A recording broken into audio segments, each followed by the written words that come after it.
Halo semuanya, Assalamualaikum warahmatullahi wabarakatuh. Perkenalkan, nama aku Muazzara Sausan Wadiah dengan NIM 14056248085 dari Pendidikan Sosiologi tahun 2024. Nah, di video kali ini aku ingin ngajak kalian ngobrol tentang sesuatu yang kelihatannya sepele, tetapi sebenarnya ini tuh ngaruh banget dalam kehidupan sehari-hari, khususnya buat para pekerja di era digital kayak sekarang ini. Kita bakal ngebahas soal eksploitasi terhadap ojek online dan kurir ekspedisi yang sering kita lihat di jalanan, yang kerjanya tuh dari pagi sampai malam demi ngejar penghasilan, tetapi seringkali hasilnya tuh nggak sebanding sama capeknya. Topik ini menurut aku tuh penting banget untuk dibahas karena di tengah gemerlapnya kemajuan teknologi ini masih ada sisi kelam dari dunia kerja digital yang jarang banget disorot.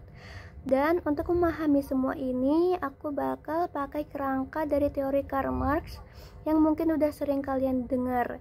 Tetapi kali ini kita bakal lihat gimana nih teori ini. Teori ini tuh bakal sangat relevan di zaman sekarang ini. Nah, kita semua udah gak asing sama platform kayak Gojek, Grab, ShopeeFood, Gentes, dan Antar aja. Di permukaan semuanya kelihatan keren dan menjanjikan kebebasan, kayak kerja fleksibel, bisa pilih jam sendiri, dan katanya juga bisa jadi bos untuk diri sendiri ini. Tetapi kenyataannya itu nggak semanis itu. Di balik layar ada sistem yang benar-benar menekan para pekerja ini. Banyak dari mereka yang kerja lebih dari 10 jam sehari tanpa jaminan sosial, tanpa kepastian penghasilan, dan sepenuhnya dikendalikan oleh sistem yang bahkan mereka nggak ngerti. Sistem itu bukan manusia, tetapi namanya itu algoritma. Kalau kita bahas dengan pemikiran Karl Marx, dia membagi masyarakat kapitalis ke dalam dua kelas utama. Yang pertama berjuasi, yang kedua proletariat. Berjuasi itu adalah pihak yang punya alat produksi. Nah, dalam konteks ini tuh yang punya produksinya itu perusahaan aplikasi digital itu sendiri. Sedangkan proletariat itu adalah para pekerja yang gak punya alat produksi dan harus menjual tenaganya buat bertahan hidup. Para driver ojol dan kurir ini jelas masuk ke dalam kategori proletariat. Mereka gak punya kuasa atas aplikasi yang mereka gunakan, tetapi sepenuhnya bergantung padanya. Setiap order, penghasilan, sampai bahkan ancaman suspend, semuanya ditentukan sama sistem yang mereka nggak bisa lawan. Eksploitasi ini muncul dalam banyak bentuk. Pertama, sistem bagi hasil yang diterapkan perusahaan seringkali sangat timpang. Misalnya ini perusahaan bisa mengambil 20 sampai 30% dari tiap order yang dikerjakan driver, tetapi nggak ada transparansi jelas kenapa segitu gitu. Kedua, semua biaya operasional ditanggung sendiri. Mereka harus bayar bensin, kuota internet, dan bahkan biaya perawatan motor atau mobil mereka sendiri ini. Nah, jadi penghasilan bersih yang mereka dapat tuh kadang cuma cukup buat kebutuhan dasar. Bahkan ada yang harus gali lubang, tutup lubang buat bayar cicilan kendaraannya. Belum lagi algoritma yang terus berubah tanpa penjelasan bikin mereka kebingungan. Hari ini dapat bonus, besoknya sistem berubah gitu. Nah, bisa suspend tiba-tiba tanpa penjelasan yang jelas. Semua ketidakpastian ini bikin kerja mereka semakin gak manusiawi.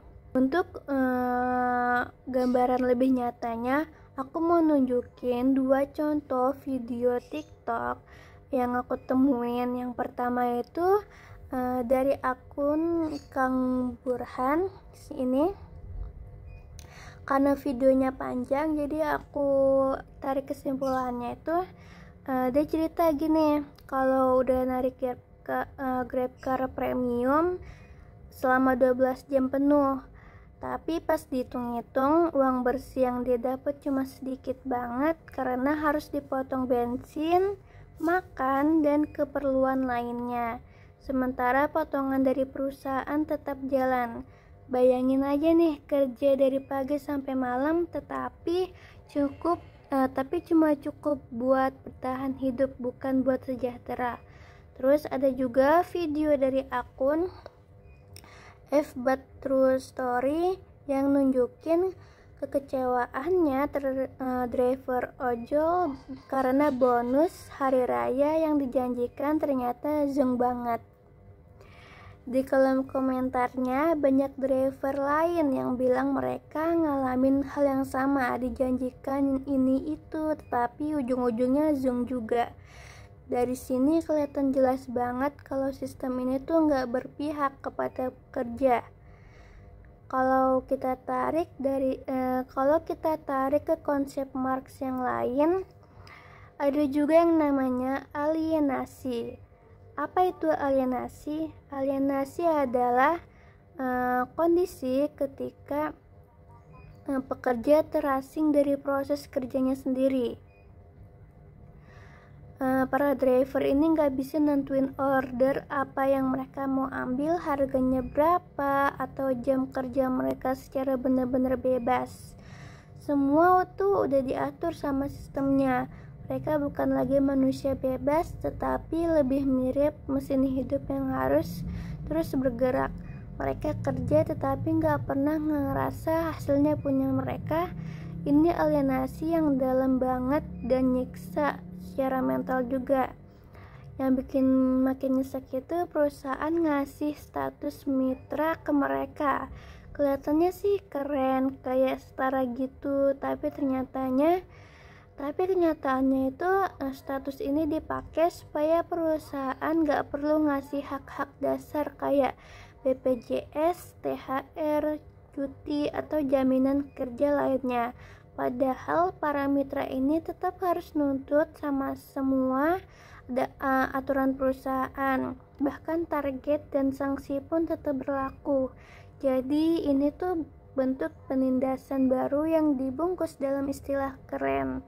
Sistem ini juga berdampak ke kondisi sosial dan psikologis para pekerja.